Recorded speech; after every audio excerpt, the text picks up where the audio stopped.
संगठन यानी कि एससीओ परिषद की बैठक में शामिल हुए।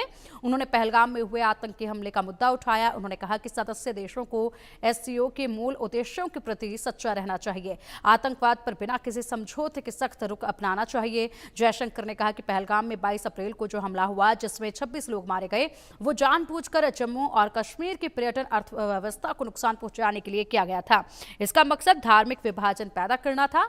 जयशंकर ने एससीओ परिषद की बैठक में बोलते हुए कहा कि संयुक्त राष्ट्र सुरक्षा परिषद ने एक बयान जारी किया। इसमें हमले की कड़ी निंदा की गई। जयशंकर ने कहा कि एससीओ की स्थापना 3 बुराइयों आतंकवाद, अलगाववाद और उग्रवाद से लड़ने के लिए की गई थी।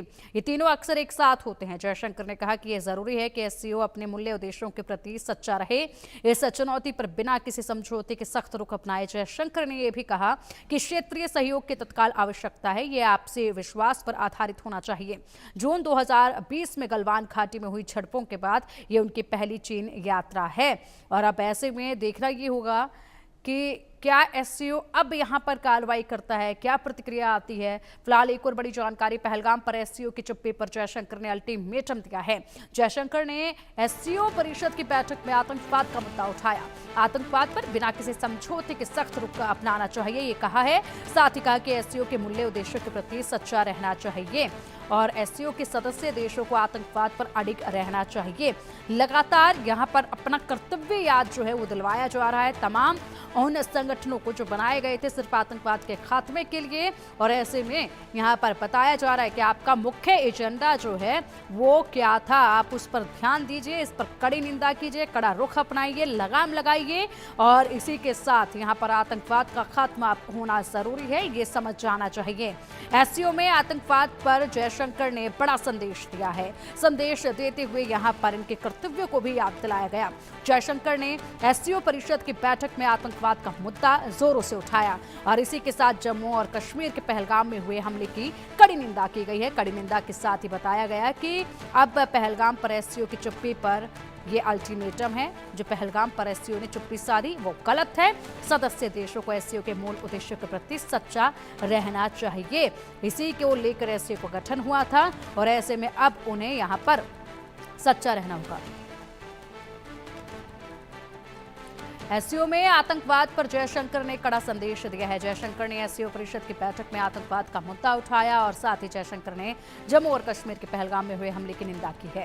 पहलगाम पर एससीओ की चुप्पी पर जयशंकर ने अल्टीमेटम दिया। सदस्य देशों को एससीओ के मूल उद्देश्यों के प्रति सच्चा रहना चाहिए, ये कहा है। पाकिस्तान के दोस्त देश चीन को जयशंकर ने शर्मसार कर दिया है। आतंकवाद पर बिना किसी समझौते के सख्त रुख अपनाना चाहिए। पहलगाम हमले का मकसद धार्मिक विभाजन पैदा करना था। आतंकवाद, अलगाववाद और उग्रवाद से लड़ने के लिए एससीओ की स्थापना थी। एससीओ के सदस्य देशों को आतंकवाद पर अडिग रहना चाहिए। संयुक्त राष्ट्र सुरक्षा परिषद ने पहलगाम हमले की निंदा की और अब देखिए केवल सिर्फ निंदा से ही काम नहीं चलेगा बल्कि यहाँ पर ठोस कदम उठाने होंगे। ठोस कदम जब उठाए जाएंगे तमाम इन संगठनों के द्वारा और एकजुट होंगे तमाम ये कंट्रीज, तभी जाकर आतंकवाद का सफाया संभव है। ऐसे में केवल एक देश आतंकवाद से लड़ रहा है। आतंकवाद को खात्मे के लिए यहाँ पर लगातार उस पर कड़ा प्रहार कर रहा है और बाकी की जो कंट्रीज हैं या तो वो चुप है या फिर अंदर खाने से सहयोग जो है आतंकवाद को किया जा रहा है, जो कि कतई गलत है और इसको लेकर अब भारत जोरों से अपनी आवाज उठा रहा है। अधिक जानकारी के लिए हमारे सहयोगी अजय चांडियाल का रुख करेंगे। अजय, एक बार फिर से कड़ा संदेश दिया गया है एस जयशंकर की तरफ से और ऐसे में कड़े शब्दों में बता दिया गया है कि एससीओ का गठन क्यों हुआ था, क्या इसका धर्म है, क्या इसका कर्तव्य है और उस पर यहाँ पर जोर देते हुए बताया है कि आप अपने कर्तव्य को अब पूरा कीजिए, कड़ी निंदा तो कीजिए ही, साथ ही साथ आतंकवाद के खिलाफ एकजुट होकर खड़े भी हुए।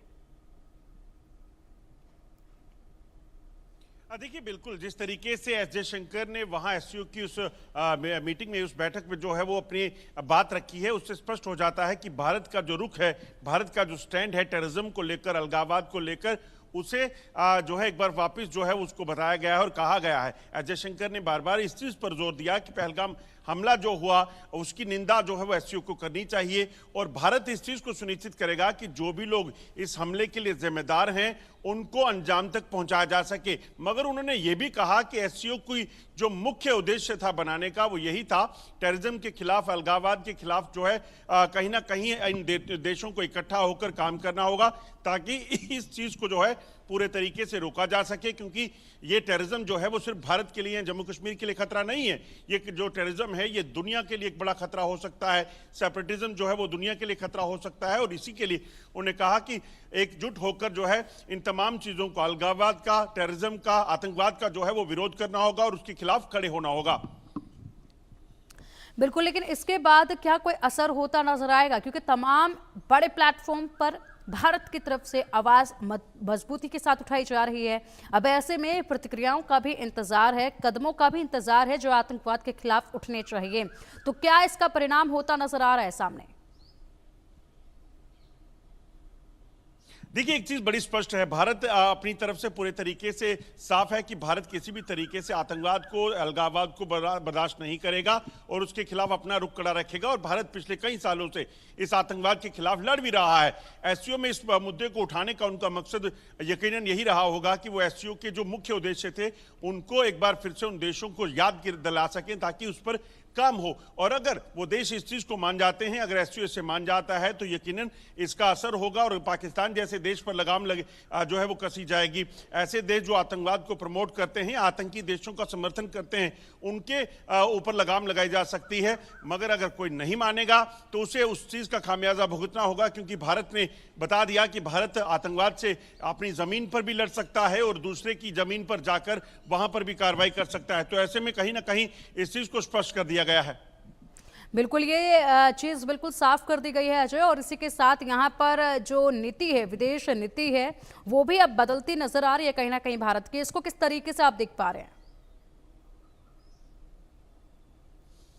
देखिए, बिल्कुल भारत की विदेश नीति बड़ी साफ है। भारत ने हमेशा अपने पड़ोसी मुल्कों के साथ जो है वो अच्छे रिश्तों के लिए जो है वो तमाम योगदान दिए हैं, काम किया है। मगर अगर कोई पड़ोसी ऐसा है जो इस चीज के काबिल नहीं है, जैसा कि पाकिस्तान, हमने देखा पाकिस्तान को बार बार, सोचिए, भारत जो है वो माफ करता रहा। पाकिस्तान की तरफ से लगातार आतंकवाद भारत में, जम्मू कश्मीर में जो है वो चलता रहा। भारत उसके बावजूद भी उनको पानी हो या तमाम मदद हो, जब 2005 का भूकंप आया था, पाकिस्तान में तबाही हुई थी, उड़ी सेक्टर का जो इलाका और पाकिस्तान के कब्जे वाले कश्मीर का इलाका, तो भारत सरकार ने जो है वो तमाम मदद जो है वो पाकिस्तान को दी थी। इसके अलावा भी तमाम जगह पर भारत ने पाकिस्तान के साथ अच्छे रिश्ते चाहे और चाहा कि पाकिस्तान को कोई भी मदद चाहिए होगी तो दी जाएगी।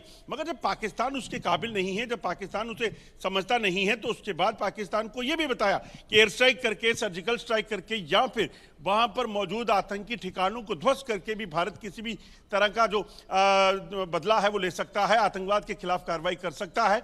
और इस चीज को लेकर ये स्पष्टीकरण इसलिए जरूरी हो जाता है कि हम अच्छे दोस्त तो हैं ही हैं, मगर अगर दुश्मनी चाहोगे तो हमसे बुरा दुश्मन भी कोई नहीं हो सकता।